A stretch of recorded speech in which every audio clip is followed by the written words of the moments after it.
Hello everybody, welcome back to another edition of Matchbox Mark's Diecast Restorations. So this is our monthly build, Diecast Mafia, and Opa chose drag cars, modified or restored, so I decided to take this old Tyre Fryer and restore it. It's actually from when I was a kid, so I was looking at this and just kind of studying and thinking to myself, man, this is a silly car. But the more I look at it, the more I think of the creativity that Matchbox had. Most, there are some castings that I think are just silly, but if you think about it, they're all unique in their own way. So I'm gonna go back and I'm gonna change my opinion of this and say I love it. So anyway, it looks like it's a pretty simple unit to restore. So let me see what we got here. And I know Tyre Fryer's on there somewhere. Let me see here. There it is. Tyre Fryer. And it's spelled with a T-Y-R-E as opposed to how we spell it in America, T-R-I-R-E. I know that England always kind of spells their words with kind of like the old English way, I guess. And 1972, Matchbox Super Fast. It looks like it's got one post. Wheels are pretty worn. Looks like I've taken it over the shag carpet. Time or two. And let's look at the inside. Inside's pretty dirty. And the engine obviously could use a new chrome bath. So, all right. So, the Tyre Fryer. Stay tuned and I'll take it apart. All right, I drilled out the one post. And let's see what we've got here. Looks like we take it off there.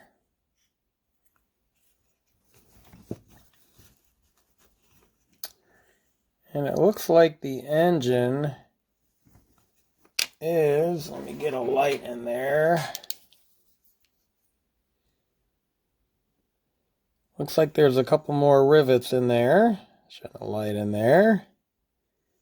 And what else? That holds on the black piece. So I'm assuming once I take that out, the whole engine will come out. And the interior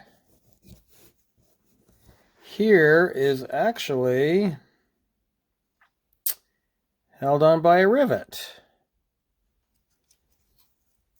So I don't know if I'm going to take that apart or not. I might just take it apart and then just glue it back in with some baking powder and super glue.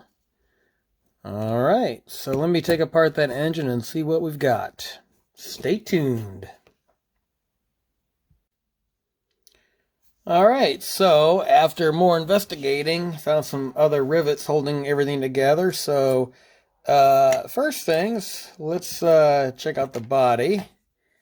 Old Tyre Fryer. So those top two holes there, we're holding this on in the engine. So basically like this. So that goes on the engine like that, and it gets held into place. I'll be painting that black.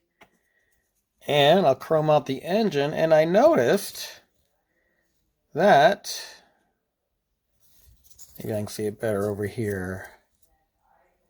This is a Ford engine, big block Ford. So I don't think I'd want to drive this thing. You'd have to have hearing protection and harnesses and everything else. So there's that. And here's the seat assembly.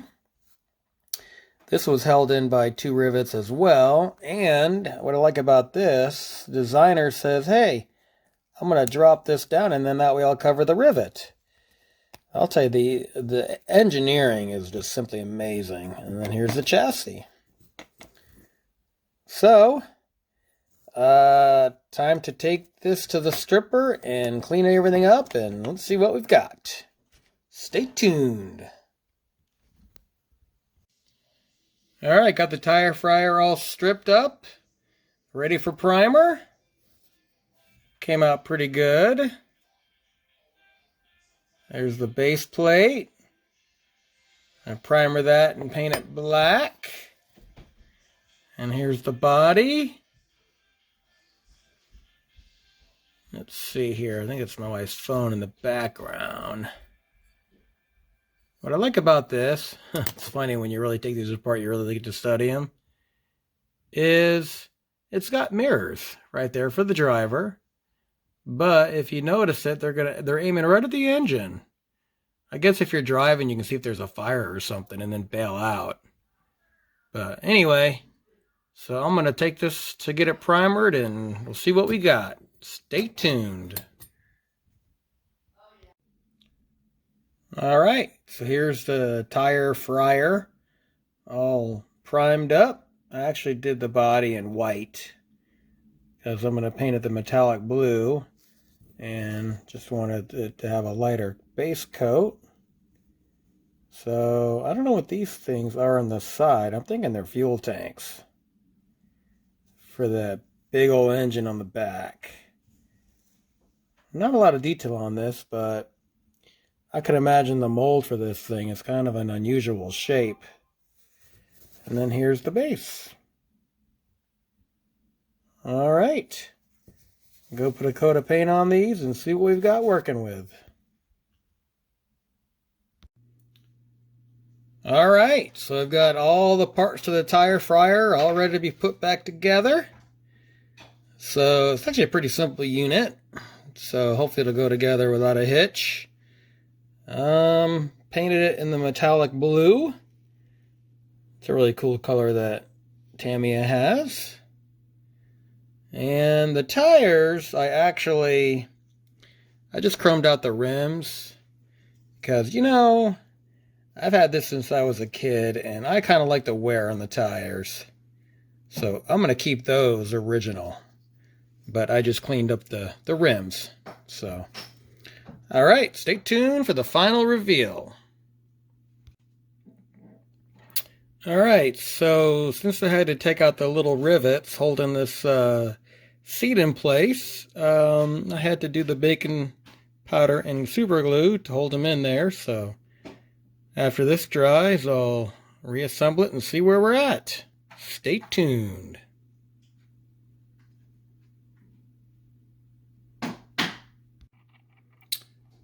All right, it is time for the final reveal for the Tyre Fryer. Yeah, they named this one pretty good. This looks like it could go fry some tires. So anyway, this one was pretty cool to do. I like taking these apart just to see the ingenuity that Matchbox had and has. Just the designers and everything. So once again, this is the tire fryer for our monthly build, the Diecast Mafia. Hope it chose drag cars, so painted up the engine, or chromed out the engine, did a nice metallic blue, cleaned that nasty seat, and did the rims. But I didn't do anything with the tires, because, like I said, I want to keep them original somewhat. That way I can know that, hey, I logged some miles in this thing. So anyway, I hope you like it. Leave a comment, subscribe if you want to, and I want to thank everybody for watching, and I'll leave a link to the other guys' builds, and we'll see you next time.